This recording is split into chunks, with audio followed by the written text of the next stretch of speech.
Everyone, কেমন আছো তোমরা? তন্দ্রার রোজ নামছে আর একটি ব্লগে তোমাদের স্বাগত জানাই। Good morning. আজকে হচ্ছে আমাদের ডে 4 শিলংয়ে। তো আমাদের ট্রিপের ডে 4। তো আজকে আমরা যাচ্ছি হচ্ছে লাইটলুম ক্যানিয়ন দেখতে, আর তার সাথে হচ্ছে double room single decker root bridge.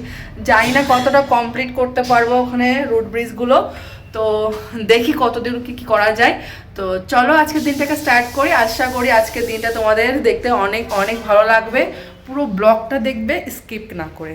তো চলো দিনটাকে স্টার্ট করি।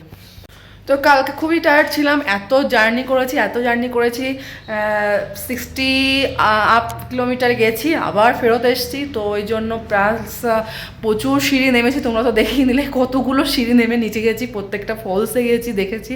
তো মানে অবস্থা খুবই খারাপ ছিল, দিয়ে খাওয়া দাওয়া করে ওরকমই ঘুমিয়ে গেছি, তাড়াতাড়ি করে রুমে এসে দিয়ে আর ব্লগ এন্ড করা হয়নি। তো যাই হোক, আজকের দিনটা আরও অন্যরকম হতে চলেছে। তো চলো এখন বেরোনো যাক। আমি তো রেডি হয়ে নিয়েছি, চলো ফুল লুকটা দেখিয়ে দিই। পাপাই বাথরুমে গেছে, ফ্রেশ হয়ে আসলে পরে আমরা বেরোবো। তো এখন বাজে ওই 8টা মতন, তো আমরা আর 10-15 মিনিটের মধ্যে বেরিয়ে যাব। তো চলো যাই।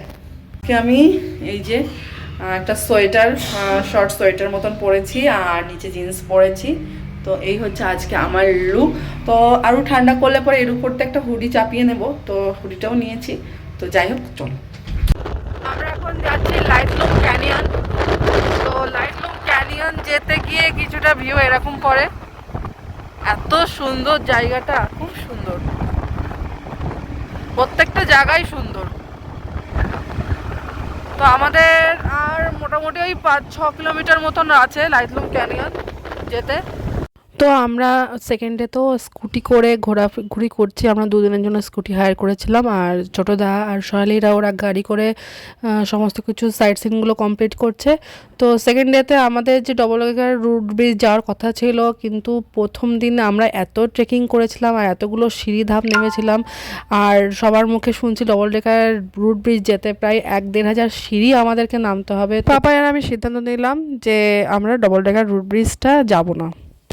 চলে এসেছি লাইটলুম ক্যানিয়ন, আর এখানে ঢোকার জন্য এন্ট্রি ফি নিল ফাও, আই মিন 40। তো এখানকার ভাষা এটাকে ফাও বলে। যখন আমি অ্যামাউন্ট জানতে চাইছি তখন বলছে ফাও। আমি জিজ্ঞেস করলাম ফাও কি, তখন বললো 40। তো যাই হোক, নতুন একটা জিনিস শিখলাম। তো চলো এখন ক্যানিয়নের ভেতরে যাওয়া। আমরা এখানে দাঁড়িয়ে রয়েছি সামনে লাইটলুম ক্যানিয়নের সামনে, কিন্তু তোমাদেরকে দেখাতে পারছে না কারণ মেঘে পুরো ঢেকে গেছে। একটু রোদ না পড়লে পরে যে ক্যানিয়নের ভিউটা ঠিক আসবে না। তো ওয়েট করছি, দেখি সূর্য একটু যদি দেখা দেয় তাহলে তোমাদের ভিউটা দেখাবো। তো দেখতে পাও কিনা দেখো, আমি তাও দেখাচ্ছি। পুরো মেঘে ঢাকা ক্যানিয়নটা, দেখাতে পারছি না, তাও রোদ আসুক তারপর দেখাবো। In the midnight glow where the stars align, we lose ourselves in the rhythm divine. Underneath the sky painted with dreams, we're chasing the echoes of silent screams. Caught in the spell of the cosmic night, where fantasies bloom in the pale moonlight. We'll let go of all that we know and dance in the stardust's gentle flow. Dancing in the stardust, we'll... আমরা এখন মাওডকে এসে দাঁড়িয়েছি। মাওডকে একটু breakfast করব, সকালবেলা কিচ্ছু খাওয়া হয়নি, শুধু পাপাই গ্রিন টি খেয়েছে আর আমি একটু লিকার টি খেয়েছি, তো আর কিছু খাওয়া হয়নি। তো আমরা এখানে খাবার অর্ডার করলাম। তো খাওয়া দাওয়া কমপ্লিট করে তারপরে নেক্সট সাইট সিনে যাবো। অর্ডার করেছিলাম কফি চলে এসছে, তার সাথে অর্ডার করেছিলাম স্যান্ডউইচ আর ম্যাগি।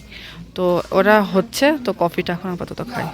এই যে ম্যাগি চলে এসছে, জানি না কেমন খেতে হবে, একটু ঝোল মতন টাইপের ম্যাগি। তো দিয়ে গেল আমার আর পাপায়ের, আর স্যান্ডউইচটা আসছে, নিশ্চয়ই ভালোই হবে, খেয়ে দেখি। স্যান্ডউইচ চলে এসছে, কিন্তু ম্যাগিটা খুব একটা ভালো না, কোনো রকম। পাপাই খাচ্ছে এখনো। আর আমরা আগের দিন ম্যাকডকে যেখানে এসেছিলাম সেখানে এসে ব্রেকফাস্ট করলাম। তো আমাদের কিছু চেঞ্জেস এসছে ঘুরতে যাওয়ায়, কারণ ডবল ডেকার করতে গেলে পরে অনেকটা সিঁড়ি নামতে হবে, অনেকটা সিঁড়ি উঠতে হবে। তো আজকে ওয়েদার এমনিতেই ভালো না, দেখতেই পাচ্ছ রোদ উঠছে না। তারপরে যদি আমরা যাই তো সন্ধ্যে তাড়াতাড়ি হয়ে যাবে, ফিরে আসাটা অনেকটা সমস্যা। তো আমরা ঠিক করে সেই জন্য আমরা সেখানে যাব না। এখন আমরা এখানে এসছি হচ্ছে গার্ডেন অফ কেভ। তো এখানের জন্য টিকিট করতে গেছে পাপাই হচ্ছে।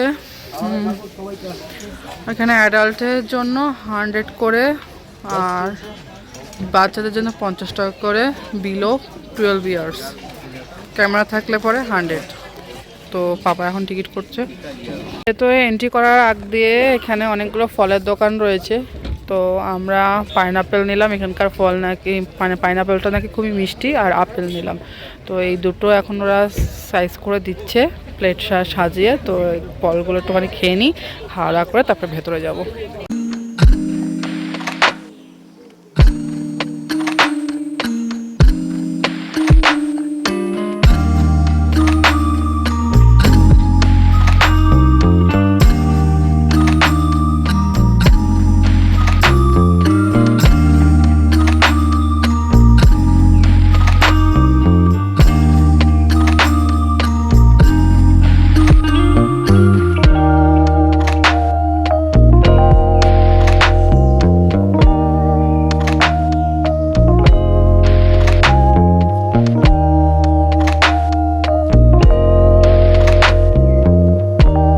তো গার্ডেন অফ কেভসের সব থেকে সুন্দর জায়গাটা হচ্ছে এটা, যেটায় আমরা এখন উঠেছি।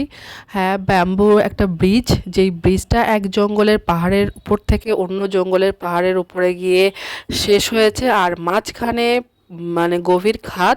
ব্রিজটা সাপোর্টে রয়েছে বড় বড় গাছের সাথে দড়ি দিয়ে ব্রিজটা পুরো বাঁধা রয়েছে। এটাও একটা অন্যরকম অ্যাডভেঞ্চার। তো অবশ্যই তোমরা যারা মেঘালয়ে আসবে ঘুরতে, অবশ্যই গার্ডেন অফ কেভসে এসো, খুব ভালো লাগবে। তো আমরা এখন এই কেভসের ওই পারে যাব, এবং ওই পারে একটা মেডিসিন ওয়াটার রয়েছে, যে ওয়াটারটা আমরা খাবো। তো চলো ওই পারে যাওয়া যাক।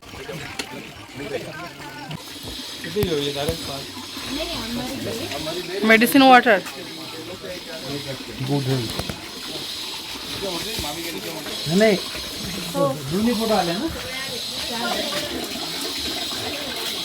এটাই হচ্ছে সেই ন্যাচারাল মেডিসিন ওয়াটার।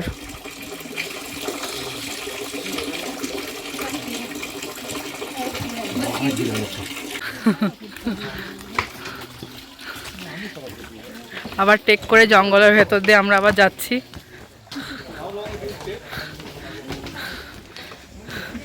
নিচে অনেকটাই খাদ, পড়ে গেলে আর দেখতে হবে না। গার্ডেন অফ কেভসের লাস্ট ভিউ পয়েন্ট। এখানে চা কফির ব্যবস্থা আছে। অনেকেই বলছে কফি খুব সুন্দর খেতে। কফি নিচ্ছি এখান থেকে, কফি খাবো, তারপর এখান থেকে বেরিয়ে যাব। তো এটা হচ্ছে 11 নাম্বার স্পট। তো এখানে সবাই মানত করে এখানে কয়েনও ফেলেছে। হার্ট শেপের একটা এই কেভ। তো অনেকেই ছবি তুলছে এখানে দাঁড়িয়ে ছবিও তোলা যায়। তো আর একটা ভিউ পয়েন্ট, আমরা যখন গার্ডেন অফ কেভস থেকে বেরোচ্ছি, এই ভিউ পয়েন্টটা দেখে দাঁড়ালাম, দারুণ সুন্দর। তো এই আর একটা প্লেস, যেটা বাই রোডে আমরা ডেন্থলেন্থে ফলসে যাওয়ার পথে এটা পেয়েছি। তো ভালো ভালো পয়েন্ট যেখানে পাচ্ছি, সেখানে একটু দাঁড়িয়ে সৌন্দর্যটা উপভোগ করছি। দেখো, এটা একটা অন্যরকম স্পেস, খুব সুন্দর লাগছে জায়গাটা। তো আমরা এখন ডেন্থলেন্থ ফলসের উপরে আছি, ব্রিজটার উপরে। তো এই হচ্ছে ভিউ। এখন জল নেই।